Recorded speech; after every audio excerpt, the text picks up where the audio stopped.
आता साहेब तुम्हाला रिक्वेस्ट करतो, पहिली गोष्ट ही की आम्ही शेतकरी चळवळीच्या माध्यमातून शेतकऱ्यांसाठी काम करतो. काल सुवर्णा ठाकरे यांची कंप्लेंट दिली आणि कंप्लेंट नंतर तुम्ही ताबडतोब ऍक्शन घेतली, त्याबद्दल तुमचा अभिमानच आहे आम्हाला, त्याच्याबद्दल गौरवच आहे. दादा ये इकडे,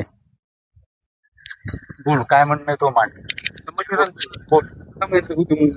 बोल. समस्या एवढीच आहे का आम्हाला आमचं बियाणं वापस द्या, बरोबर नाही, आणि पेरणीचा खर्च पण द्या. ते पण आता आमचं बियाणं न निघून आम्हाला झाले 8 दिवस. सरकारी कर्मचारी कोणताच 5 मिनिट थांबू शकत नाही आमच्यासाठी. आम्ही 8 दिवस काहून थांबायचं? आम्ही बियाणं पैशानं दिलं, पैशानं आणलं, फुकट नाही आणलं. फुकट नाही आणलं. 3500 रुपये बॅग. ट्रॅक्टरवाला थांबायला तयार नाही पैशाले. निघू का नाही निघू त्याला काय घेणे नाही. तसंच कंपन्याचं पण झालं, निघू का नाही निघू आम्हाला काय घेणे नाही. मग कास्तकारानं करायचं का? बरोबर आहे. याला तोडगा काही नाही काही निघाव ना.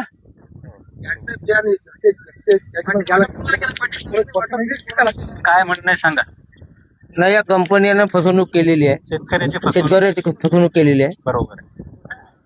आणि हे आपण जे लावलं आहे बियाणे, कोणतंच बियाणं कोणाचाच निघालं नाही आहे. या ठाकरे मॅडम या. त्यामुळे सगळ्या शेतकऱ्याची फसवणूक झाली. काय तुमची मागणी आहे गावकरी म्हणून? एक गावकरी म्हणून माझी मागणी हीच आहे की जी समिती आलेली आहे त्यांनी पाहणी करावी आणि कंपन्यांवर तुम्ही काय कार्यवाही करणार. कारण शेतकऱ्यांनी 3500 रुपयाची एक बॅग घेतलेली आहे, 25 किलोची, 3550 रुपयाची. हा, एक 22 किलोची आहे, एक 25 किलोची. आणि हा आज माझाच 150 किलो. आणि विकली आम्ही सोयाबीन 4000 रुपये क्विंटलनी. मग शेतकरी खरंच जगल की मरल, हाही एक प्रश्न आहे.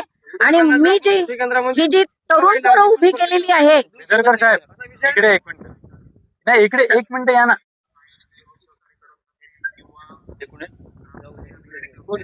आम्ही तक्रारी केलेल्या आहेत. काय तुमची अडचण आहे सांगा समोर का बोला. हॅलो, माझं जे पेरणी जे झाली आहे ते मी 20 एकर शेत पेरलेलं आहे. त्यापैकी माझ्या शेतामध्ये जवळपास सगळ्याच व्हेरायटी आहेत, 2-2, 3-3 बॅगा आहे. एकंदरीत इनवेज 108, तुतू, कोको, महादेव आणि 33-44 पण आहे. यापैकी जवळपास म्हणजे माझी ते शुक्रवारची पेरणी असल्यामुळे शुक्रवार पेरणी केली. जवळपास सकाळी 8 ते रात्री 8 पर्यंत मी 20 एकर पेरलं. त्यामध्ये माझावाला बघतो कोणता प्लॉट 30% निघाला, कोणता 20% निघाला, कोणता 40% निघाला. जवळपास म्हणजे माझं 70% सरासरी नुकसान झालेलं आहे. त्यामुळे माझं 70%पैकी म्हणजे 100% पैकी 70% नुकसान आहे आणि 30%च माझ्या शेतात झाडं एकट दुकट दिसतात. बेनरकर साहेब साहेब आहे ना, तुम्ही आता एंटर करून द्या, आम्हाला यांचे नाव माहित नाहीत ना.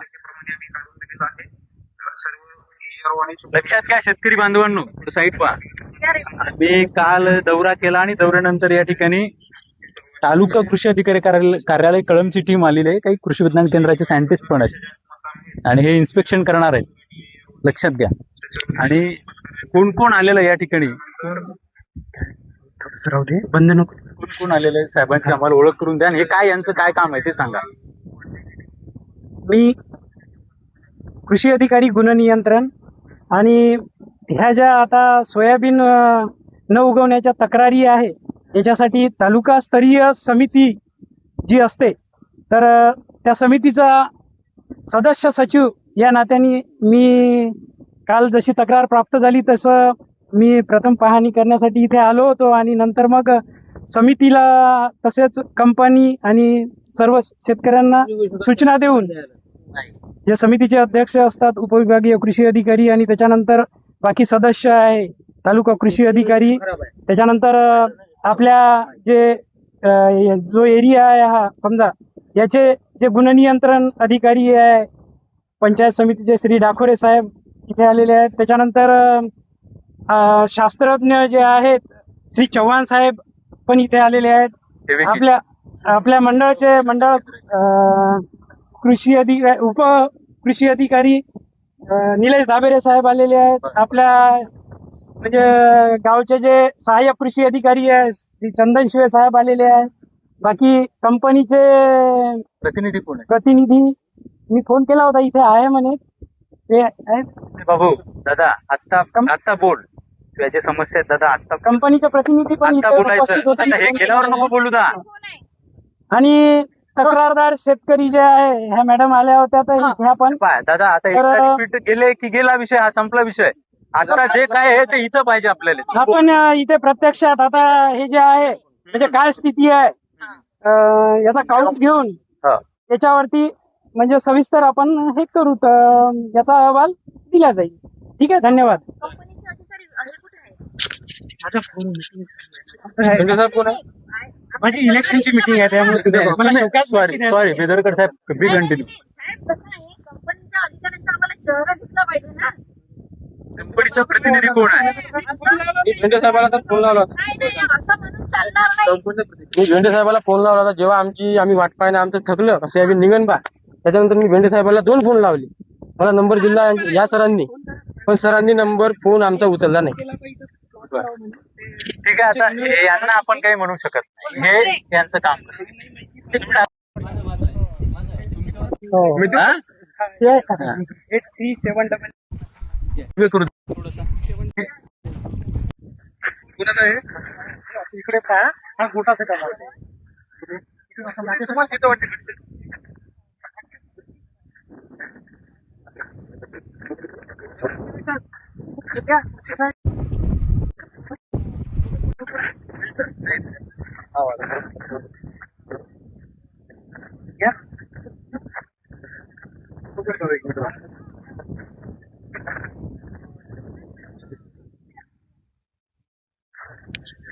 मित्रांनो, शेतकरी चळवळीच्या माध्यमातून काल दौऱ्या केल्यानंतर आज प्रत्यक्ष या ठिकाणी सगळी टीम आलेली आहे. याच्यामध्ये कृषी विज्ञान केंद्राचे काही लोक आहेत, तालुका कृषी अधिकारी कार्यालयाचे काही महत्वाचे कर्मचारी तथा अधिकारी आहेत, कंपन्यांचा प्रतिनिधी, जी महादेव सीड आणि जे बुस्टर सीड होतं त्या कंपनीचे प्रतिनिधी सध्या ॲब्सेंट आहेत. पण या ठिकाणी आम्ही जो तक्रार दिली, जो सर्वे केला, सर्वेनंतर या ठिकाणी आता कारवाई चालू आहे. एकंदर या ठिकाणी इन्व्हेस्टिगेशन म्हणजे सर्वेक्षण चालू आहे. समोर येतं